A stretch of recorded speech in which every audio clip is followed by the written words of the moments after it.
ഞാൻ ഇങ്ങനെ പറഞ്ഞതിൻ്റെ പേര് എന്നോട് ചൊടിയൊന്നും വേണ്ട. അൽഹംദുലില്ലാഹ്, പെണ്ണുങ്ങൾ നിങ്ങളോടുള്ള വാശി കൊണ്ടുവന്ന് നിങ്ങൾ വിചാരിക്കും ഏത് ഉസ്താദന്മാർ വന്നാലും ഞങ്ങൾക്കിട്ട് ഇങ്ങനെ തെല്ലാറുണ്ട്. താത്ത നിങ്ങളെ ഇഷ്ടമായതുകൊണ്ടല്ല, ദേഷ്യമുള്ളത് കൊണ്ടല്ല. നിങ്ങൾ മനസ്സിലാക്കേണ്ടത്, പ്രഭാഷകന്മാരാണെങ്കിലും ഉസ്താദന്മാരാണെങ്കിലും പെണ്ണുങ്ങളെ മാത്രം കുറ്റം പറയുന്നല്ലോ, അത് നിങ്ങളുടെ തെറ്റിദ്ധാരണയാണ്.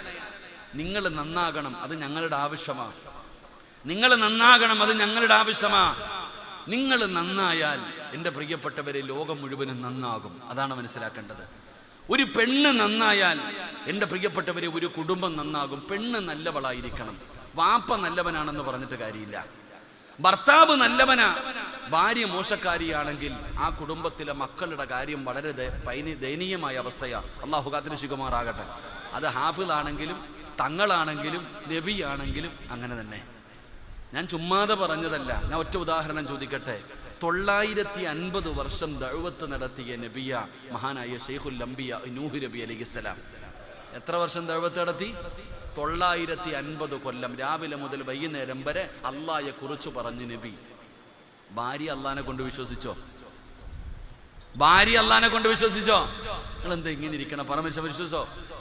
ഈ 950 കൊല്ലം ദഅവത്ത് നടത്തിയ നൂഹ് നബിയുടെ ഭാര്യ അള്ളാഹിനെ കൊണ്ട് വിശ്വസിച്ചില്ല. മോൻ ഈമാനില്ലാതെ മരിച്ചു പോകുന്നത് നൂഹ് നബിക്ക് കാണേണ്ടി വന്നു. അള്ളാഹു കാത്തിരക്ഷിക്കുമാറാകട്ടെ.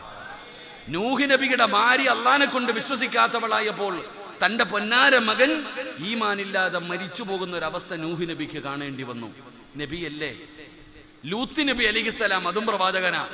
ഭാര്യ അള്ളാഹിനെ കൊണ്ട് വിശ്വസിച്ചോ? ഇല്ല. മക്കൾ തലതിരിഞ്ഞു പോയി. അള്ളാഹു കാത്തിരക്ഷിക്കുമാറാകട്ടെ. അപ്പോൾ ഒരു പ്രവാചകന്റെ അവസ്ഥ ഇതാണെങ്കിൽ നമ്മുടെ അവസ്ഥയോ? പെണ്ണ് നല്ലവളാണെങ്കിൽ അൽഹംദുലില്ലാഹ്, എൻ്റെ പ്രിയപ്പെട്ടവരെ, ഒരു നല്ല ഉമ്മയുടെ മടിത്തട്ടിലാണ് നല്ല മക്കൾ വളരുന്നത്. ഖുർആൻ.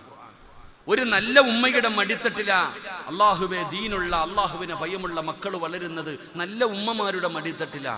അതുകൊണ്ടാണ് നിങ്ങളെ ഇങ്ങനെ പറയുന്നത്. അൽഹംദുലില്ലാഹ്, ഇപ്പൊ മജീദ് ബാക്കവി ഉസ്താദ് പറഞ്ഞു, എൻ്റെ പ്രിയപ്പെട്ടവരെ, ഫാദില കോഴ്സ് നല്ല കണ്ടില്ലേ?